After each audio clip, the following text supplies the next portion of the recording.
आप सबको जय मसीह की। परमेश्वर का धन्यवाद हो। ये सुंदर समय जो उसने उसकी दया, उसकी करुणा, उसके अनुग्रह से हमें दिया है।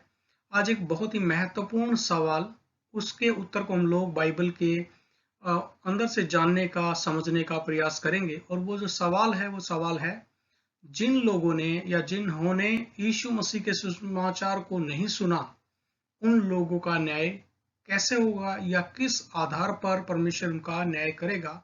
इस सवाल का उत्तर हम लोग आज बाइबल के वचनों से देखने और समझने का इस वीडियो के माध्यम से प्रयास करेंगे। बाइबल के अनुसार न्याय का एक दिन ठहराया गया है और हम सब लोग जानते हैं एक दिन बाइबल ऐसा बताती है कि एक दिन परमेश्वर सबका न्याय करेगा।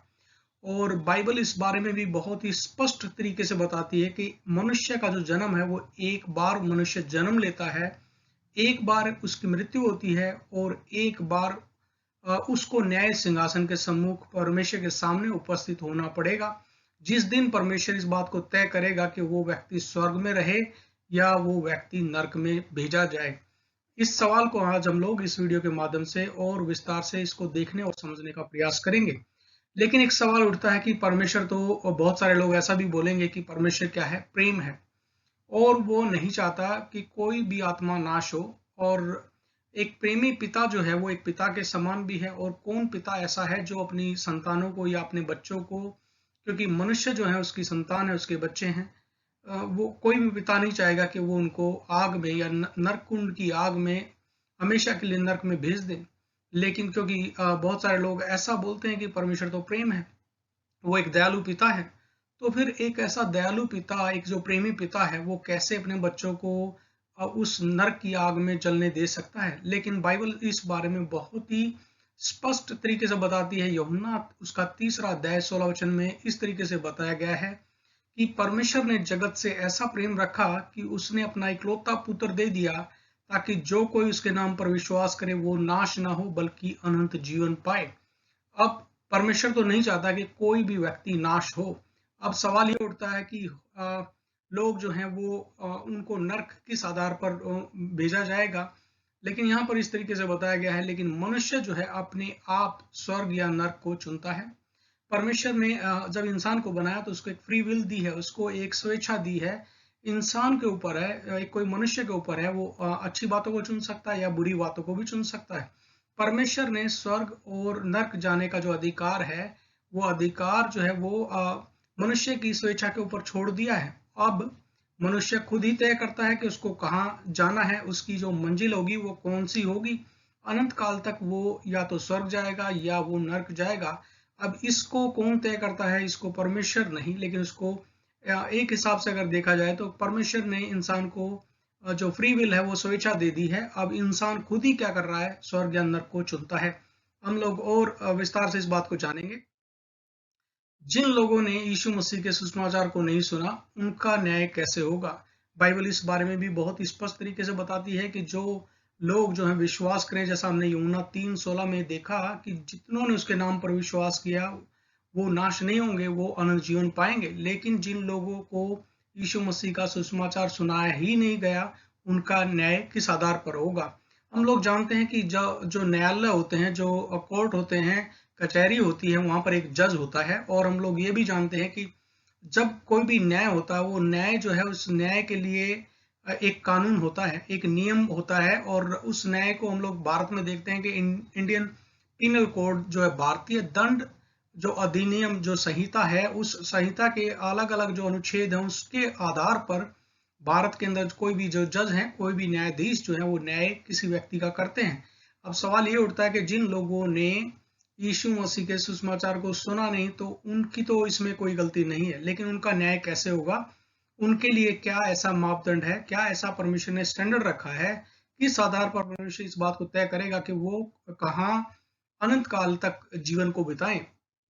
अब न्याय के लिए क्या है? न्याय के लिए हम लोग यहाँ एक तराजू देख सकते हैं। परमेश्वर किस आधार पर तय करेगा कि कोई व्यक्ति स्वर्ग में जाएगा या कोई व्यक्ति नरक में जाएगा? तो न्याय जो है वो व्यवस्था के आधार पर होगा, और व्यवस्था का अर्थ है कानून। और व्यवस्था का अर्थ दूसरा हम लोग ये बता सकते हैं, इस तरीके से भी देख सकते हैं, जो कानून की पुस्तक है। जैसा हम लोग जानते हैं कि कोई भी न्यायपालिका जो है, कोई भी न्यायाधीश जो है, वो जो कानून के अंदर जो बताया गया है उसके अंतर्गत ही फैसला सुनाता है। ऐसा ही परमेश्वर ने भी एक कानून, एक व्यवस्था बनाई है। उस व्यवस्था के आधार पर ही परमेश्वर सब लोगों का न्याय करेगा, और न्याय क्या है? वो है व्यवस्था। तो इस शब्द के ऊपर हम लोग और थोड़ा ध्यान देंगे, इसको और थोड़ा गहराई से समझने का प्रयास करेंगे कि परमेश्वर ने एक व्यवस्था बना रखी है, एक व्यवस्था ठहरा रखी है, और परमेश्वर उस व्यवस्था के अनुसार ही लोगों का न्याय करेगा।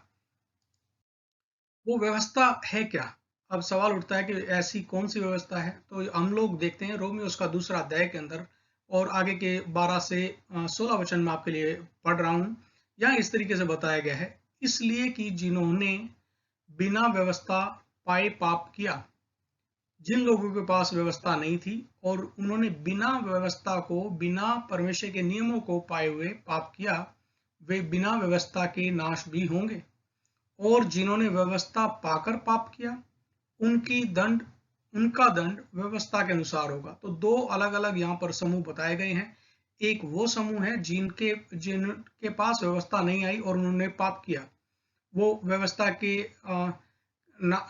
बिना व्यवस्था के वो नाश भी होंगे। और दूसरा एक और समूह है, उसको हम देखते हैं जिनके पास व्यवस्था आई थी और व्यवस्था पाकर उन्होंने पाप किया, तो उनका दंड व्यवस्था के अनुसार होगा। आगे हम लोग देखते हैं, क्योंकि परमेश्वर के यहाँ व्यवस्था के सुनने वाले धर्मी नहीं, पर व्यवस्था पर चलने वाले धर्मी ठहराए जाएंगे। तो परमेश्वर ने एक कानून दिया है, हम लोग पुराने नियम में जानते हैं, जो हम लोग बाइबल को 2 हिस्सों में, जब हम लोगों ने पिछले वीडियो में भी इस बात को जाना है, देखा है। पुराना नियम जो है, नियम का अर्थ है व्यवस्था, और नियम के बारे में जब हम लोग बात करते हैं तो इंग्लिश में उसको बताया जाता है टेस्टामेंट। टेस्टामेंट का अर्थ है व्यवस्था। और पहली जो बाइबल की जो 5 पुस्तकें हैं, उसको भी हम लोग कानून की पुस्तक या बुक ऑफ लॉ हम लोग बोलते हैं। व्यवस्था की पुस्तक जो मूसा के द्वारा दी गई थी, इजराइल के लिए दी गई थी, और इजराइल के लोग उस व्यवस्था के अनुसार चलते थे। तो यहाँ पर हम लोग दूसरा समूह देख रहे हैं, जो इजराइल के लोगों को परमेश्वर ने व्यवस्था, लिखी हुई व्यवस्था उनको दी थी, उसको आज्ञा मानने के लिए दी थी। अब आगे हम लोग देखते हैं, फिर जब तीसरा जो समूह है वो है, एक समूह हमने देखा जो जिनके पास व्यवस्था नहीं है और उन्होंने बिना व्यवस्था के पाप किया। दूसरा समूह हम लोग देखते हैं जिनको व्यवस्था तो मिली, लेकिन उनका न्याय तो व्यवस्था के अनुसार होगा, लेकिन उन्होंने व्यवस्था का पालन नहीं किया, क्योंकि व्यवस्था के सुनने वाले धर्मी नहीं, पर व्यवस्था पर चलने वाले धर्मी ठहराए जाएंगे। अब आगे हम देखते हैं, फिर जब अन्य जाति लोग जो जिनके पास व्यवस्था नहीं, स्वभाव ही से व्यवस्था की बातों पर चलते हैं, तो स्वभाव की बात हम लोग यहाँ पर कर रहे हैं, उनका जो नेचर है, उस नेचर में ही क्या है, उनके पास रिटर्न में उनके पास कोई बाइबल नहीं है। जैसा कि हम लोगों ने इस सवाल को शुरुआत में देखा कि जिन लोगों ने यीशु मसीह के सुसमाचार को नहीं सुना, कभी नहीं उन्होंने सुना यीशु के बारे में, कभी यीशु के सुसमाचार के बारे में उन्होंने नहीं सुना, यानी उन्होंने कभी यीशु मसीह की व्यवस्था के बारे में नहीं सुना, तो स्वभाव ही से व्यवस्था की बातों पर वो लोग चलते हैं। तो व्यवस्था उनके पास न होने पर भी वे अपने लिए आप ही व्यवस्था है। तो परमेश्वर ने क्या किया, एक इनबिल्ट उनके अंदर ही परमेश्वर ने एक व्यवस्था बना रखी है। तो इसको हम लोग आगे के वचनों में देखेंगे। यहाँ पर इस तरीके से बताया है, वे व्यवस्था की बातें अपने अपने हृदय में लिखी हुई देखते हैं और उनके विवेक भी गवाही देते हैं। तो उनके हृदय पर यह व्यवस्था पहले से परमेश्वर ने लिख दी है। जब इंसान पैदा होता है तो उसको, जब वो बड़ा होता है, जो बच्चा है, बालक है, जो वो बड़ा होता है, उसका विकास होता है शारीरिक रूप से, तो उसको समझ आ जाती है कि क्या अच्छा है क्या बुरा है, उसको पता है क्या सही है क्या गलत है। तो परमेश्वर ने व्यवस्था जो है उसके हृदय में ही लिख दी है। और हम लोग देखते हैं जो उनका विवेक, जो उनका अंतर मन है, अंतरात्मा है, जो विवेक है, उनके अंदर से एक आवाज आती है, ये सही है और ये गलत है। इसको और हम लोग आगे की स्लाइड में देखेंगे और समझेंगे। और उनकी चिंताएं परस्पर दोष लगाती या उन्हें निर्दोष ठहराती। तो उनके चिंताएं के बजाय यहाँ पर उनके विचार, तो उनके विचारों से उनको पता लग जाता है कि ये सही है या गलत है, या तो उनके ऊपर दोष लगाती है या उनको निर्दोष साबित करती है। जिस दिन परमेश्वर मेरे सुसमाचार के अनुसार यीशु मसीह के द्वारा मनुष्य की गुप्त बातों का न्याय करेगा, यहाँ पर नीचे इंग्लिश में इस तरीके से लिखा है, they demonstrate that God's law is written in their hearts. परमेश्वर का जो व्यवस्था है वो इनके हृदय में लिखा हुआ है। for their own conscience and thoughts, accuse them or tell them they are doing right. या तो उनका जो विवेक है वो इस बारे में बताता है, उनको कायल करता है कि वो जो कर रहे हैं या तो वो सही कर रहे हैं या वो गलत कर रहे हैं। कानून के आधार पर ही उन लोगों का न्याय होगा। तो हम लोग यहाँ पर व्यवस्था के विषय में देखते हैं कि व्यवस्था क्या है। यहूदी लोगों को हम लोग जानते हैं, पुराने नियम के जो लोग हैं, इजराइल के जो लोग हैं, परमेश्वर ने एक वाचा उनके साथ बांधी थी कि ये मेरे लोग होंगे और मैं इनका परमेश्वर ठहरूंगा। और मूसा के द्वारा परमेश्वर ने 10 आज्ञाएं जो है, मूसा जब पर्वत पर परमेश्वर ने उसको बुलाया तो 10 आज्ञाएं उनको दी। और उसके बाद मूसा को परमेश्वर ने और भी बहुत सारी आज्ञाएं और विधियां उनको दी थी अलग अलग पर्व मनाने के लिए।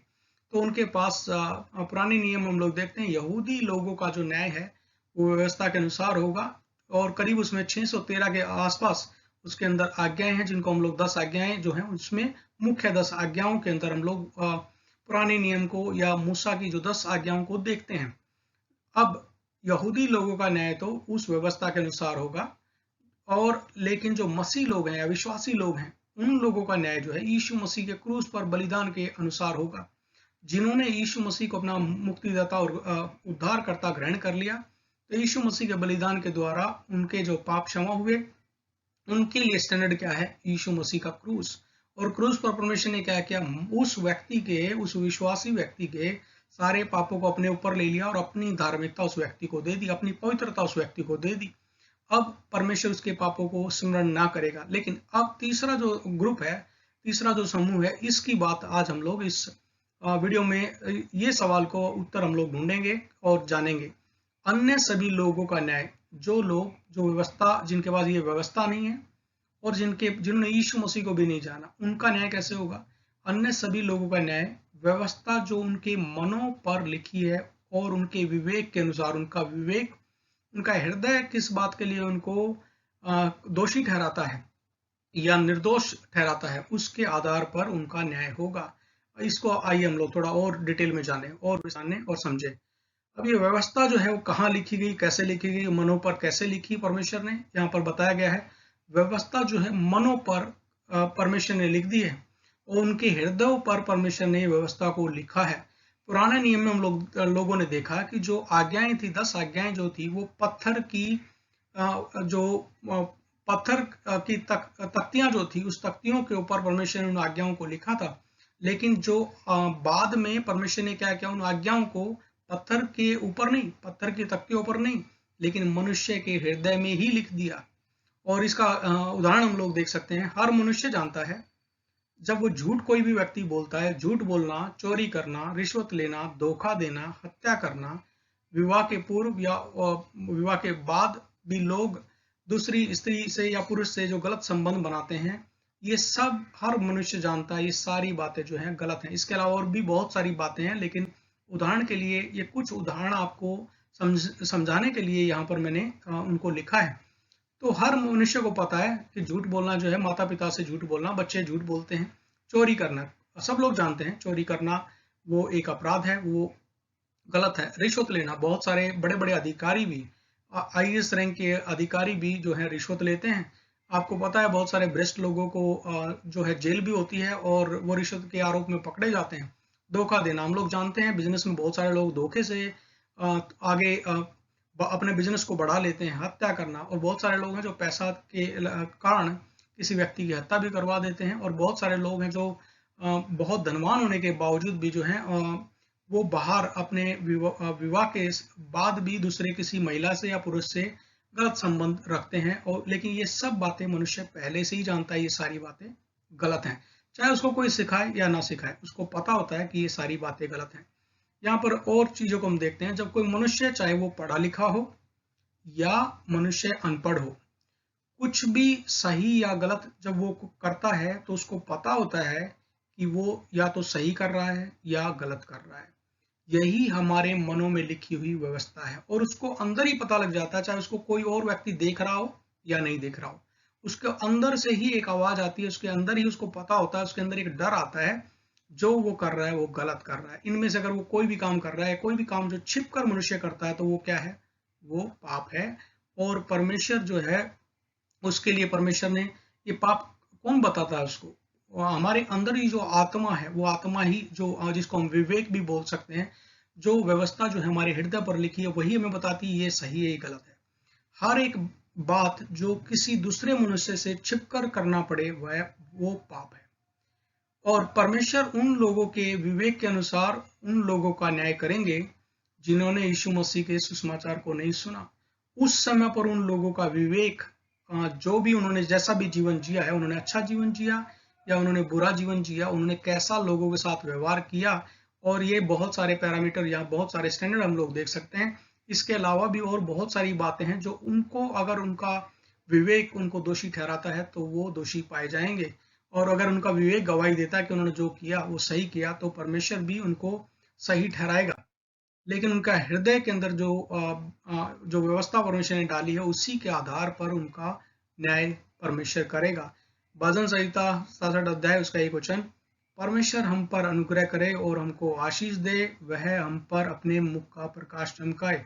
परमेश्वर इन वचनों के साथ हम सबको आशीष दे।